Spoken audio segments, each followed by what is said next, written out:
परिग्रह का स्वरूप क्या होता है, यह आगम के माध्यम से हमें ज्ञात हो जाता है।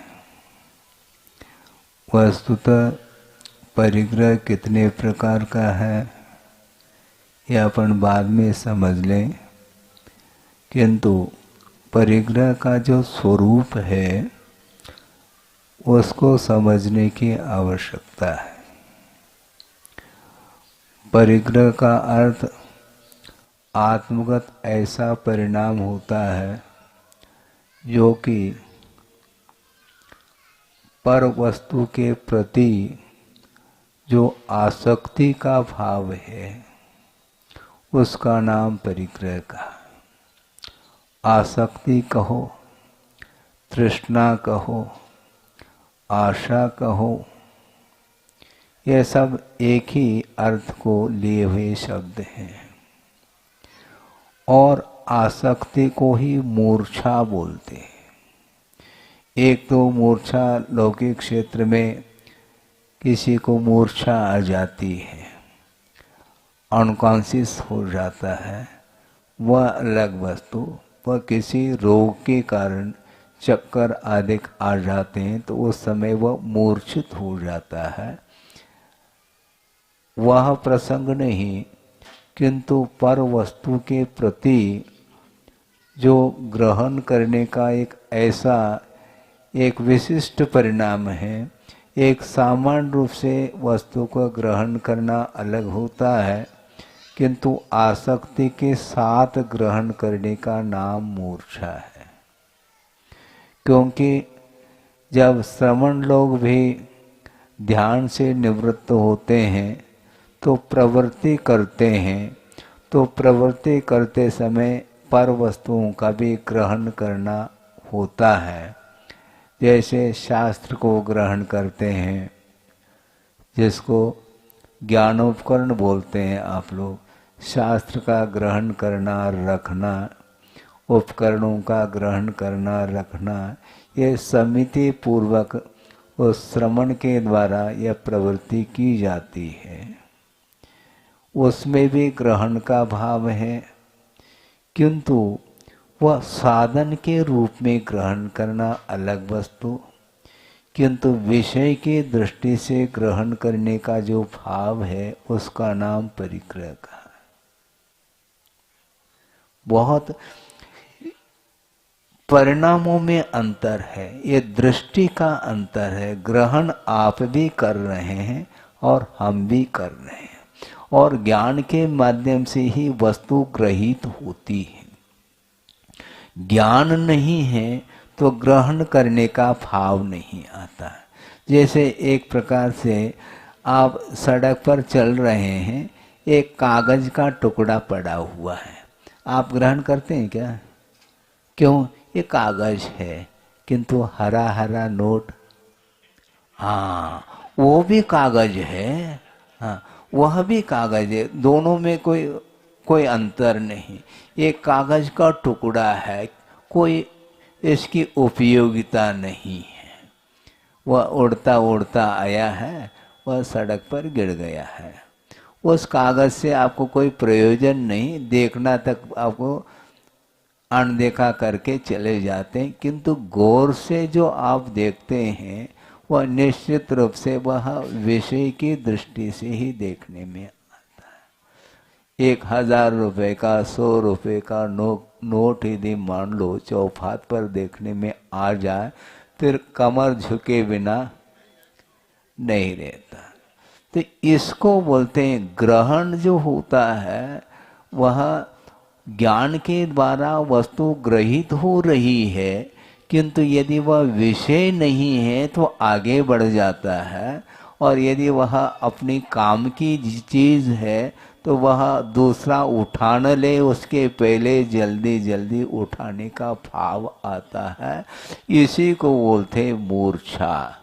मूर्छा परिग्रह एक सूत्र आता है, इस सूत्र को पढ़ लेते हैं और एक आध लाइन जो उसकी व्याख्या है उसको भी पढ़ करके हम आगे बढ़ते हैं किंतु जब वो वस्तु दिखाई देती है उस समय भी ये हमारे लिए उपयोगी नहीं ऐसा कर करके जो आगे बढ़ता है वह निष्परिग्रही माना जाता है, वह श्रमण हुआ करता है। हाँ, सारी वस्तु दिखाई दे रही है किंतु मेरे लिए कोई उपयोगी नहीं है। देखने में आ रही है, छूने में भी आ रही है, सब कुछ होते हुए भी ग्रहण का भाव जब तक नहीं होता तब तक वह वस्तु परिग्रह के रूप में नहीं आ सकती। देखने में मात्र से वह परिग्रह हो गया ऐसा नहीं है। उसके प्रति जब तक ग्रहण का भाव ना हो, जब तक स्वामित्व का भाव ना हो, जब तक उसको भोगने का भाव जागृत न हो, तब तक वह वस्तु के रूप में ही वह स्थित है। एक पदार्थ है जो कि ज्ञान का विषय बन रहा है, किंतु ज्ञान का विषय बनना अलग वस्तु, किंतु उसको ग्रहण करने का जो भाव है वह परिग्रह माना है। किंतु ग्रहण करते हुए भी यदि वह उस वस्तु को साधन के रूप में ग्रहण करते हैं तो वह परिग्रह नहीं माना जाता। हाँ, साधन है, वह परिग्रह नहीं। स्वामित्व है तो परिग्रह। जैसे आप ट्रेन से यात्रा कर रहे हैं, ठीक है, टिकट ले लिया और पैसा भर लिया और यात्रा आपकी चल रही है। उस ट्रेन के प्रति आपका कोई स्वामित्व भाव है? नहीं। और मंजिल आते ही उतर करके निकल जाएंगे आप। किंतु आपकी यदि मान लो निजी कार है और वहाँ पहुँच गए तो अन्यत्र कहीं भी ऑफिस वगैरह में आप जाते हैं तो उसको लॉक करके चले जाते हैं। क्यों? ये कार मेरी है। और ट्रेन को लॉक करते हैं आप? नहीं, क्योंकि मेरी है ही नहीं वो। हाँ, उसमें क्या नुकसान हो रहा है, क्या फायदा हो रहा है, उसका कोई भी फिक्र आपको नहीं है, क्योंकि उसके साथ आपका कोई भी स्वामित्व नहीं। इसके बाद भी वह मुझे मिल जाए ये भाव अलग वस्तु। एक दृष्टांत के तौर पर हम जा रहे हैं, तो वो उसके प्रति स्वामित्व नहीं होने के कारण बिल्कुल सहजता के साथ नीचे उतर करके चला जाता, मुड़ करके वो देखता नहीं। किंतु अपनी यदि कार है तो उसकी रक्षा की बात करता है, क्योंकि अपनी है इसलिए दूसरे की कार को आप लॉक नहीं करते हैं, क्योंकि वह मेरी नहीं है। तो इस प्रकार जो स्वामित्व भाव मेरा तेरापन जब तक लगा हुआ है पर वस्तु के प्रति, तब तक उसके प्रति लगाव रहता है। इस लगाव का नाम ही मूर्छा आसक्ति है। और उसकी वैरायटी अलग है फिर। हाँ, और उसकी तृष्णा और बढ़ती जाती है तो उसमें भी वह कंपेयर करता हुआ और अच्छी अच्छी क्वालिटी को ग्रहण करने का भाव रखता है। अरे ये तो सेकंड हैंड है, इसको छोड़ो, इसमें कोई, हाँ, ये तो बिल्कुल वर्कशॉप में रखने योग्य है, बिल्कुल नया नया। और उसको लेकर के उसका भाव आता है कि इसको मुझे ग्रहण करना है, इसको खरीदना है। लेकिन खरीदने के लिए जेब गर्म होना चाहिए। वो जेब गर्म अर्थ समझ में आता है कि नहीं? इतना तो क्षोभ है महाराज। जेब गर्म का अर्थ पैसा होना चाहिए। और उस जिस क्वालिटी का, जिस वैरायटी का आप कार खरीदना चाहते हैं तो उस कंपनी का तो उसकी जो रेट है उसके अनुरूप अपने को पैसा देना पड़ेगा। तो उसके लिए वह चालू हो जाता है। आज खरीद नहीं पा रहे हैं, कोई बाधा नहीं, 2 साल बाद सही कमा करके उस कंपनी का कार तो हमें खरीदना ही है, ये एक टारगेट बना लेता है। वह उस वस्तु के कारण ही इस प्रकार का आकर्षण उसके अंदर जागृत हुआ है को ये किन प्रकार से उसकी पूर्ति करता है। नहीं भी करता है तो लोन ले करके वह खरीद लेता है, ताकि कहीं दूसरा खरीद न ले जाए, खत्म न हो जाए, तो इसलिए पहले से ही खरीद लेता है, लोन ले लेता है बैंक से और खरीद करके फिर उसका चुकता कर देता है बाद में। ये होता है क्या? नहीं, ये होता है इसलिए कहा जा रहा है। नहीं होता है तो उपदेश देने की आवश्यकता ही नहीं है। ये सब हो रहा है, न हो इसलिए यह आपके सामने निवेदन किया, मेरे लिए, आपके लिए नहीं कि महाराज 10 मिनट के लिए, तो 10 मिनट के लिए 15 मिनट ले लो, 10 का मैं बोलूं। अब 10 मिनट कहा था, लगभग 20 मिनट होने को। होता ऐसा ही है, और थोड़ी सी भूमिका बनी नहीं और समय निकल गया। इसको बोलते हैं धर्म ध्यान। 10 मिनट जो आपके निकले हैं, 15 मिनट वो धर्म ध्यान के साथ निकले हैं, नहीं है वो 10 मिनट भी वह आर ध्यान के साथ ही निकलते। इसलिए जिनवाणी की उपासना करने से, जिनवाणी की आराधना करने से हमें पर वस्तु का और स्व वस्तु का क्या स्वरूप है वह ज्ञात होता है। और ज्ञात होने के उपरांत यदि हम अमल करते हैं तो निश्चित रूप से विकास होता है। कहने का तात्पर्य ये है, मात्र जानने मात्र से विकास नहीं होता, किंतु ज्ञान हुए बिना भी विकास नहीं होता। किंतु ज्ञान होने के उपरांत उस हे वस्तु के प्रति आसक्ति का अभाव करने के लिए जो प्रयास करता है वह निश्चित रूप से उसका मुख धर्म की ओर है, ऐसा मानना चाहिए। बहुत कठिन होता है। 10 मिनट में आपने सुन लिया, लेकिन इसको अमल करने के लिए जिंदगी खपानी पड़ती है, उसके बाद में वह अमल नहीं हो पाता। फॉलो करने के लिए बहुत श्रम करना पड़ता है। श्रम क्यों? ज्ञान के लिए तो श्रम हुआ नहीं। 10 मिनट में जो हमने बात करी वो आपको समझ में तो बात आ रही है, तो समझने में कठिनाई नहीं है, क्योंकि आपके पास बुद्धि है, योग्यता है, मन है, विचार करने की क्षमता है, इसलिए आपको ज्ञान हो गया। किंतु उसको जीवन में उतारने के लिए कठिनाई क्यों जाती है? क्योंकि त्याग करना बहुत कठिन होता है।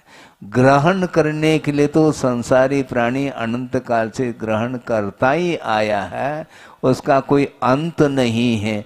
किंतु छोड़ने के लिए कह दिया जाए तो उसको पौष के महीने में भी पसीना आता है। हाँ, जेठ के महीने में नहीं, वो तो आता ही रहता है।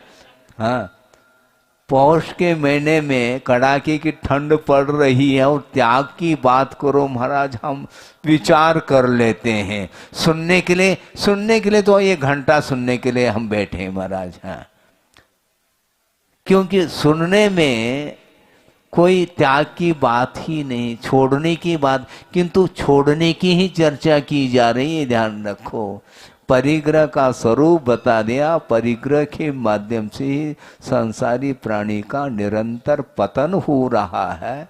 यदि आप उत्थान की बात करते हैं, आत्मोन्नति की बात करते हैं, तो त्याग की बात करो, ये कहा।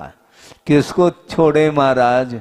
जो ग्रहण करने योग्य है उसको नहीं छोड़ना है, किंतु जो ग्रहण करने योग्य नहीं है उसको स्वप्न में भी याद नहीं लाना।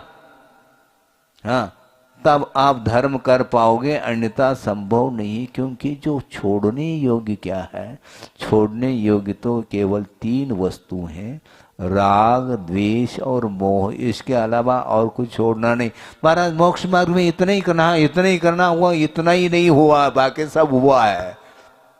हाँ, बाकी जो हो रहा है उसके लिए उपदेश के बिना हो रहा है, और ये उपदेश देने के बाद भी ये कठिनाई इसमें जा रही है, क्योंकि छोड़ने की बात है।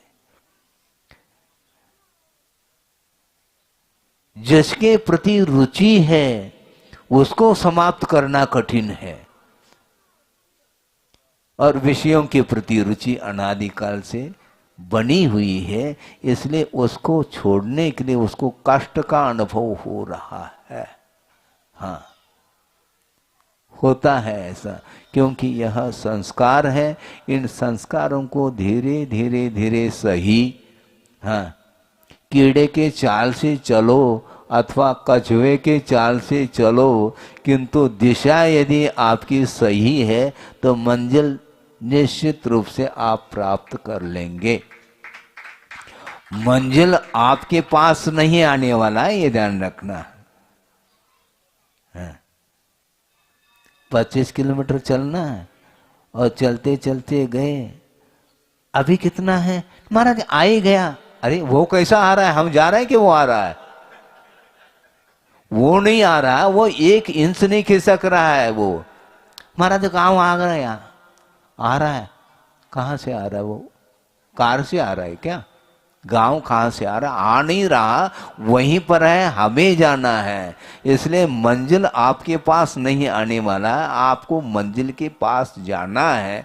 और मंजिल को तय करने के लिए मार्ग से ही तय किया जाता है। इसलिए मोक्ष मार्ग पर आरूढ़ हुए बिना न किसी का कल्याण हुआ है न होगा। इसलिए पर वस्तु के प्रति आसक्ति के कारण ही जो मोक्ष मार्ग की जो यात्रा है वह रुकी हुई है। आसक्ति छोड़ो, निश्चित रूप से कदम आपके मोक्ष मार्ग की ओर बढ़ेंगे। इसमें ज़्यादा महाराज धर्म के प्रति तो आसक्ति होनी चाहिए। हाँ देखो, अब सुनना है इसलिए वह घुमा रहा है? मतलब जिसको ग्रहण करना है तो उसके लिए तो इसी प्रकार जो है ना वह बोल देता है, किंतु आचार्य कहते हैं ऐसा नहीं, उतना ही पर्याप्त है।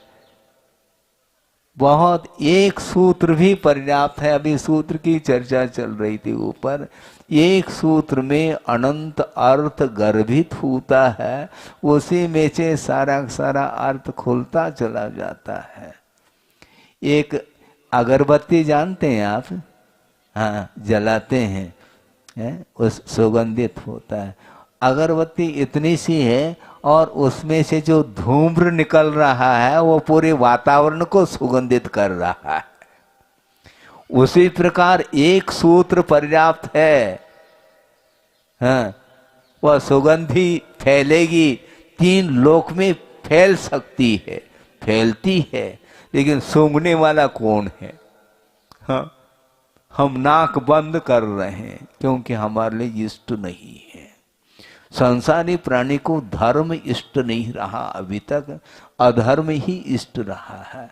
पाप ही अच्छा लगता है, पुण्य करना कोई पसंद नहीं करता, किंतु फल जरूर चाहता है वो। हाँ, पुण्य करना तो कम चाहता है और फल ज्यादा चाहता है, ये इसकी वृत्ति है। क्योंकि पुण्य करने में त्याग करना पड़ता है, और त्याग कौन करें, लेकिन थोड़ा सा त्याग कर लें और ज्यादा मिल जाए हमें, है? सुनते हैं, गुरुदेव ने सुनाया था कि चक्रवर्ती किमिच्छुक दान देता है, पुत्र रत्न की प्राप्ति हो गई, वह दान दे रहा है, और सामने एक व्यक्ति आया है, उसकी आशा देखो, बड़ा सारा परात लेकर के आया है, ज्यादा चाहता है वो, क्योंकि फ्री में मिल रहा है, बिना श्रम के, बिना पुरुषार्थ के मिल रहा है, इसलिए भीड़ लगी है। चक्रवर्ती किमिच्छुक दान दे रहे हैं, अपने को लूट लेना चाहिए। आचार्य कहते हैं इस प्रकार मत लूटो, पुरुषार्थ करो।